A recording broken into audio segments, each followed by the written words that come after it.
था सुशीला, और सुशीला जानती थी कि इनके मित्र है द्वारिकाधीश।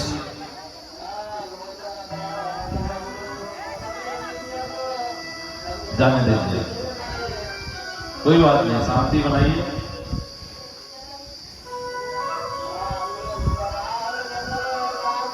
मैंने प्रथम दिवस में ही कहा था, यह कथा ऐसी है जो किसी का कर्ज नहीं रखती है। याद है, जिन लोगों ने प्रथम दिवस में कथा श्रवण की होगी उनको पता होगा कि एक व्यक्ति ससुराल जा रहा था और पेड़वा के नीचे विचार करने लगा कि कहीं पेड़ पर भूत तो नहीं है। जैसे विचार किया वैसे पेड़ पर से भूत टपका और उसके गला चाप करके जय जय सीताराम। तो बाद में पता चला कि नहीं, वो पेड़ कोई और पेड़ नहीं था, कल्प वृक्ष था।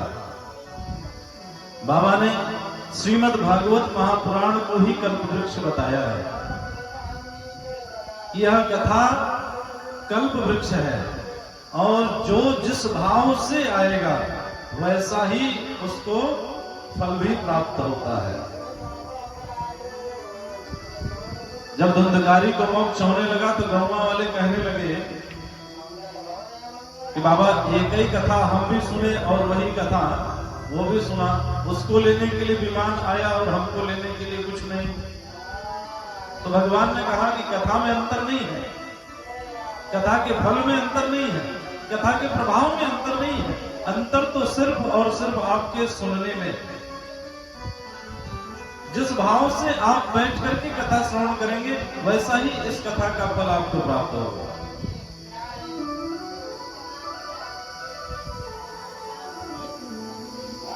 तो भगवान के बचपन के मित्र हैं श्री सुदामा जी, और सुदामा जी रोज भिक्षा मांगते हैं और भिक्षा मांग करके अपने परिवार का भरण पोषण करते हैं।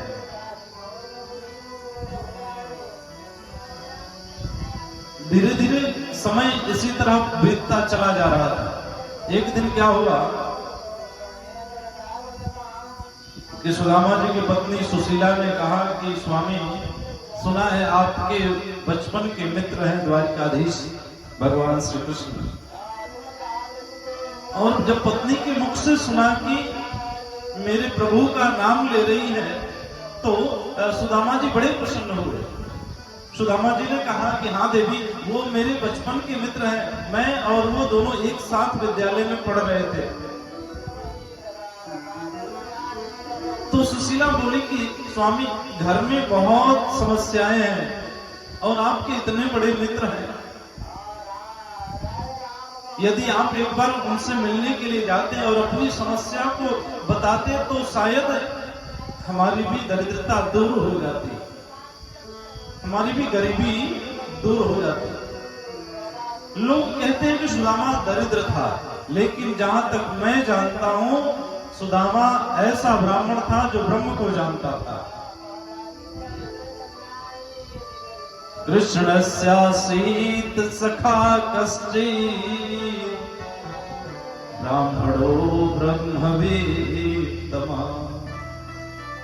वह सुदामा जो ब्रह्म को जानता है वो दरिद्र तो हो ही नहीं सकता है। हाँ, गरीब जरूर था,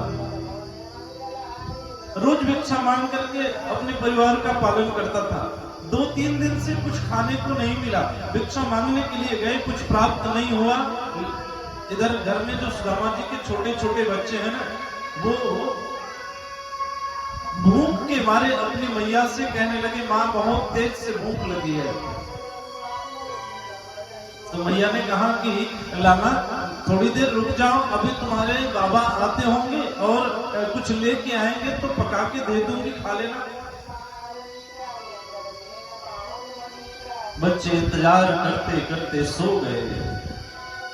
सुदामा जी देर से आते हैं थके हारे।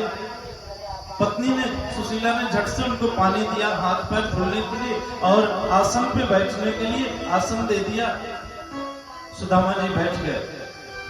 सुशीला ने देखा कि हाथ में कुछ नहीं है, सो एक बार भी उनसे पूछती नहीं है कि स्वामी बच्चे भूखे हैं, कुछ खाने के लिए नहीं ले आए। मन में विचार करने लगी कि यदि मैं उनसे पूछ देती हूं तो उनको बहुत ग्लानि महसूस होगी, उनको बहुत लज्जा महसूस होगी। इसलिए सुशीला ने एक बार भी कोई प्रश्न नहीं किया। एक दिन बीत गया। दूसरे दिन जब सुदामा जी निकले, इधर बच्चों को भूख लगी थी। सुबह से ही बच्चे भूख के मारे व्याकुल हो रहे थे। तो मैया से खाने के लिए जब मांगने लगे तो मैया ने कहा, बेटा थोड़ी देर रुक जाओ, तुम्हारे बाबा आते होंगे, आएंगे तो कुछ लेके आएंगे, कुछ देंगे तुमको खाने के लिए। सुदामा जी आए, उस दिन भी खाली हाथ लौट के चले आए। 3 दिन ऐसे ही क्रम चलता रहा। बच्चे भूख और प्यास के मारे व्याकुल होकर के घर में रो रहे थे। अंत में सुशीला ने सुदामा से कहा कि प्राणनाथ, आपके जो मित्र हैं ना द्वारकाधीश श्री कृष्ण, आप उनके पास क्यों नहीं जाते हैं? जाकर के एक बार मिल के आइए उनसे। सुदामा जी ने कहा कि मेरी भी बहुत इच्छा होती है कि मैं अपने मित्र श्री कृष्ण से जाकर के मिल के आऊं। सुशीला बोले कि एक बार चले जाते आप तो हमारी दरिद्रता दूर हो जाती, अगर उनकी कृपा हो जाती तो हम भी अमीर हो जाते। सुदामा जी बोले कि यदि ऐसी लालच के कारण से तुम मुझे मेरे मित्र के पास भेज रही हो तो मैं नहीं जाऊंगा। सुशीला जान गई कि ये जाने वाले नहीं हैं। तो सुशीला अपने पति से कहने लगी कि स्वामी एक काम करो, आप उनसे कुछ मत कहना, आप खाली जाओ और अपने मित्र से मिल करके उनका हाल समाचार लेकर के चले आना।